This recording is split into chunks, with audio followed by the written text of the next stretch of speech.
반갑습니다. 3월 10일 주일 큐티 스케치 시간입니다. 오늘 본문은 히브리서 6장 1절부터 12절까지의 말씀입니다. 본문 1절, 2절은 다음과 같이 시작을 합니다. 그러므로 우리가 그리스도의 도에 초보를 버리고 죽은 행실을 회개함과 하나님께 대한 신앙과 세례들과 안수와 죽은 자의 부활과 영원한 심판에 관한 교훈의 틀을 다시 닦지 말고 완전한 대로 나아갈지니라. 도의 초보를 버리고 완전한 대로 나아갈지어다. 이게 도의 초보라는 것은 오늘 이야기를 하는 것처럼 죽은 회개에 대해서, 심판에 대해서, 이런 어떤 안수와 죽은 자의 부활에 대한 이 정도의 어떤 머물지 말고, 또 이 정도의 어떤 교리적인 어떤 기초에 머물지 말고 더 성장을 하라는 뜻입니다. 5장 마지막 절 부분에 의의 말씀을 경험하지 못한 이 말씀의 초보자들이 있는데 거기 머물러서는 안 되고 계속해서 이 성장 가운데로 나아가라고 이야기를 합니다. 이것이 이제 히브리서 6장에서 또 5장 6장에서 굉장히 중요한 말입니다. 열심으로 나아가야 된다. 성장해야 된다. 그리고 오늘 11절 12절은 이렇게 이야기하죠. 부지런함으로 끝까지 소망의 풍성함에 이르어야 되고 게으르지 말고 믿음과 오래 참음으로 약속을 받은 자들을 본받는 자 되어라. 계속해서 신앙을 추구하고 성장의 자리로 나아가지 않으면 안 된다. 만약에 그렇게 성장의 자리로 나아가고 신앙을 추구함이 없으면 너희들은 문제가 생긴다. 유대교 히브리인들, 특별히 유대교 히브리인들이 이 기독교로 개종한 뒤에 개종을 했거든요. 개종한 사람들이 다시 유대교로 돌아가려고 하는. 왜요? 힘들고 어려움이 있어서, 아픔이 있어서. 그런데 그 이유가 그들이 도의 초보에 머물러 있기 때문에, 신앙적인 성장을 추구하지 않았기 때문이라고 계속해서 말해오고 있어요. 그래서 너희들은 이 도의 초보에 머물러 있으면 넘어지기 쉽다. 지금 이제 현재 이 히브리서 이 독자들은 환난과 어려움 속에 있어요. 핍박에 있어요. 핍박 가운데 있어요. 뭐 때문에? 예수를 믿는다는 이유로. 핍박이 있고 경제적인 손해도 있고 왕따도 당하고 그러한 실정이라는 것입니다. 그래서 도의 초보를 버리라 그랬는데 이 도의 초보, 진리, 기초적인 교리가 중요하지 않다는 뜻이 아니에요. 그런 것을 이제 버려라 그런 의미가 아니라 여기서 말하는 버리고라는 헬라어 단어는요. 아펜테스라고 하는 단어를 씁니다. 아펜테스. 이 단어는 무슨 뜻이냐면 집착하다 이런 뜻입니다. 그러니까 도의 초보에 집착하지 말고 거기에 머물러 있지 말고 더 장성한 자, 더 성숙한 말씀의 자리로 계속해서 나가라는 것입니다. 근데 그렇게 하지 못할 때 문제가 생기는데 어떤 문제가 생기냐? 배교의 문제가 생긴다는 거예요. 다시 예수님을 부인하는 거예요. 이것은 우리가 믿음 생활을 하면서 신앙 생활을 하면서 실수도를 할 수도 있고 죄를 저지를 수도 있어요. 우리가 또 회개도 하지요. 죄를 저지르고 또 회개하고 이러는 가운데 성장하는 것이에요. 그건 당연히 우리의 삶 속에 있습니다. 그런데 여기에서 말하는 이 믿는 자의 자리에서 돌아섰다는 것은 그냥 그런 실수가 아니고요. 완전히 배교하는 거예요. 완전히 난 그리스도를 이제 부인하는 거죠. 그렇게 배교하는 행위를 가진 자들은 다시 기회가 없다. 이렇게 이야기합니다. 사실 이 6장 3절에서 8절까지 말씀은요. 신구약 성경의 가장 어려운 부분 중에 하나입니다. 왜냐하면 이렇게 3절에 이렇게 이야기를 합니다. 하나님께서 행하신 4절에 이렇게 이야기합니다. 한번 빛을 받고 하늘의 은사를 맛보고 성령이 참여한 바 되고 하나님의 선한 말씀과 내세의 능력을 맛보고도 타락한 자들은 이런 구원을 받은 자의 어떤 분명한 모양이 있는 거예요. 선한 말씀을 그리고 내세의 능력을 맛보았다는 것은 그리스도인을 말하는 거예요. 예수 믿는 자를 말하는 거예요. 하나님 은혜 받은 자예요. 한번 빛을 받고 하늘의 은사도 맛보고 성령이 참여한 자, 이건 다 믿는 자들을 말하는 거예요. 구원을 받는 자, 자들의 특징인데 그 구원을 받는 자가 배교하게 되면 구원을 못 받는다. 그렇다면 한 번 구원은 영원한 구원이라고 하는 분명한 구원의 그 어떤 진리, 우리가 지금 붙들고 있는 교리거든요. 한 번 하나님이 구원을 하기로 작정한 사람은 절대로 변하지는 않아요. 하나님의 약속, 하나님의 선택이 변하지도 않고 하나님의 선택과 부르시면 후회가 없어요. 그래서 내가 선택한 자는 반드시 구원을 하나님 내신다. 그래서 한 번 구원은 영원한 구원인 거예요. 그래서 많은 사람들이 여기에 이제 질문을 합니다. 의문을 제기하죠.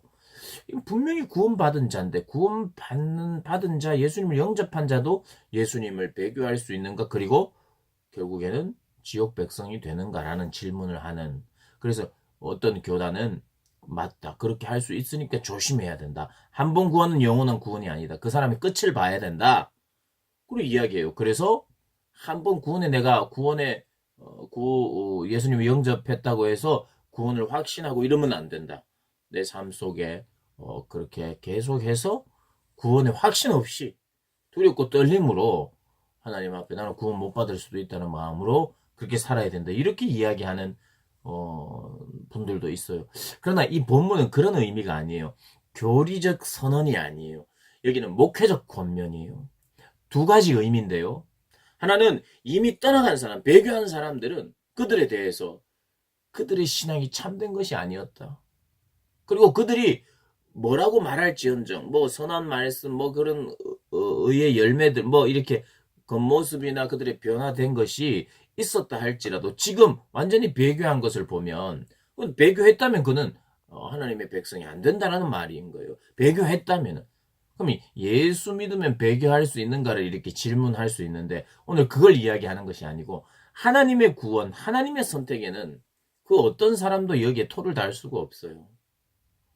그 구원은 분명히 이루어지는 것인데 오늘 보면 그걸 이야기하는 것이 아니라 이미 배교한 자들을 향해서 그들이 어떤 자인가를 이야기하고 또 하나는 지금 유혹 가운데 또 힘든 가운데 견디고 인내하는 자들에게는 이 말씀이 어떤 말씀이냐면 너희들 정말 중요한 말씀이다 이거. 만약에 너희들에게도 이런 일이 일어난다면 배교의 일이 일어난다면 이것은 하나님의 백성이 아닐 수 있어 라고 하는 경고의 말씀이면서 동시에 이것은 목회적인 권면이에요. 아버지가 마치 이런 거예요. 아버지가 아들에게 아들답지 않은 행동을 하고 아들답지 않은 삶을 살아갈 때 아버지가 마음이 너무 아프고 또 아들을 사랑하는 마음으로 네가 이렇게 산다면 아들다운 삶을 살지 못하면 너는 내 아들이 아니다라고 말할 수 있는 거죠. 그것은 진짜 내 아들이 아니기 때문에 말하는 게 아니라 너는 내 사랑하는 아들이고 내 아들답게 행동해야 된다를 강조하는 것이죠. 그런 목회적 돌봄, 목회적 관점에서 이야기한다고 볼 수 있어요. 왜냐? 6장 1절에서 3절까지 도의 초보를 버리고 집착하지 말고 장성한 대로 나아가야 된다. 그리고 이 많은 배교자들이 있었는데 이 배교자들의 상황을 이야기하고 너희들도 배교한다면 마지막은 불사름이 되리라라고 하는 권면, 목회적 권면의 말씀이 있고 나서 9절에 이렇게 이야기합니다. 사랑하는 자들아. 우리가 이같이 말하나 내가 이렇게 말은 하지만 그 마지막은 불사름이 되리라고 말하지만 그러나 너희들에게는 구원에 속한 증거가 있지 않느냐. 더 좋은 것, 곧 구원에 속한 것이 있지 않느냐. 확신한다고 말합니다. 너희 행위, 이미 사랑으로 성도를 섬기는 것, 이제도 섬기고 있는 것, 이 모든 아름다운 것들 내가 안다, 잊어버리지 않고 있다. 그래서 너희들이 부지런함을 가지고 끝까지 소망의 풍성함에 이르러야 되고 게으르지 아니하고 믿음과 오래 참음으로 말미암아 약속들을 기업으로 받은 자들을 본받는 자 되어야 된다.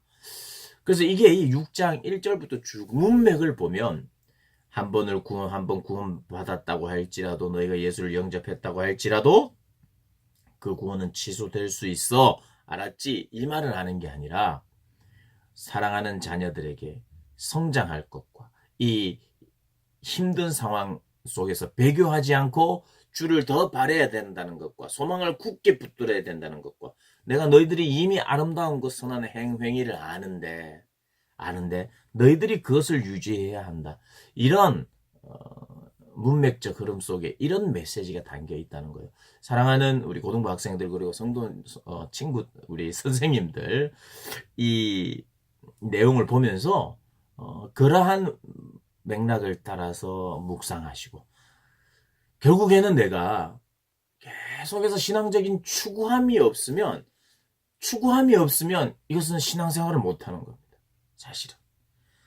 성숙이 비결인 거예요. 어떤 고난과 아픔과. 그러니까 우리에게 중요한 이 본문에서 중요한 핵심은 뭐냐면 너희가 계속해서 추구하고 달려나가야 된다는 거예요. 그 어떤 주석가는 이런 이야기를 했어요. 이 자전거의 페달을 계속 밟아야 된다는 거예요. 아픔도 있고 어려움도 있고 장애물도 있는데 막 서려고 하고 넘어지려고 할 때 그냥 멈춰버리면 그냥 넘어져 버리는데 그런 상황에서 계속해서 추구하고 달려나가야 된다는 거예요. 계속해서 영혼의 어떤 면에서 페달을 계속해서 밟아야 된다는 거예요. 우리가 여러 가지 아픔의 현실들이 있고 의문이 있는 이런 삶에 있을 때 신앙생활은 그렇습니다. 신앙생활은 녹록치가 않아요. 만만한 게 아닙니다. 이 세상을 거슬러서 주의 말씀대로 살고 주님을 알아간다는 것이 항상 포기하고 싶은 마음들이 들 때가 있다는 거예요. 성경이 그걸 이야기해요. 다른 사람들이 내가 살아보니까 신앙생활 힘들어요. 어려워요. 다른 사람들이 말할 뿐만 아니라 우리 고등부 학생들도 우리 선생님들도 저도 신앙생활 이게 한다는 게 참 어렵네요. 열매가 없어 보이고. 근데 그것을 우리 믿는 사람, 믿음 없는 사람들만 하는 이야기가 아니라 성경이 그걸 이야기해요. 성경이 그걸 지지한다니까요. 뭐를요? 신앙생활 어렵다. 힘듦이 있다. 잘 안 보인다. 그런데 그럴 때 어떻게 해야 되냐면 계속해서 페달을 밟아야 된다. 이렇게 이야기하고 있어요. 우리 친구들 당장 하나님의 말씀을 보고 내가 학업 가운데 내가 기도하는 거 이런 것이 내가 원하는 대로 내가 원하는 만큼 응답이 없는 것 같아요. 뭔가 믿는 것과 안 믿는 것의 차이가 뭔가? 없는 것 같고 오히려 더 믿는 것 때문에 핍박이 있는 것 같고 믿는 것 때문에 내가 손해보는 게 많은 것 같아요. 어떻게 보면. 근데 그게 성경이 지지하는 내용이라니까요. 성경이. 그래 보인다. 그래 느낄 수 있다. 그러나 보이지 않지만 확실한 것. 희미한 것 같으나 희미하지 않는 것. 그래서 그런 말씀을 우리가 들을 때 그 희미했던 것이 더 분명해지죠. 그래서 영혼의 페달을 계속해서 밟아 도의 초보에 집착하지 말고 인내를 가지고 소망을 가지고 부지런함이 필요해요. 무엇에요? 신앙적 부지런함이 필요합니다. 그렇게 부지런한 신앙적 추구를 하시는 우리 모든 고등부 학생들, 선생님들 되시기를 주님의 이름으로 축복합니다.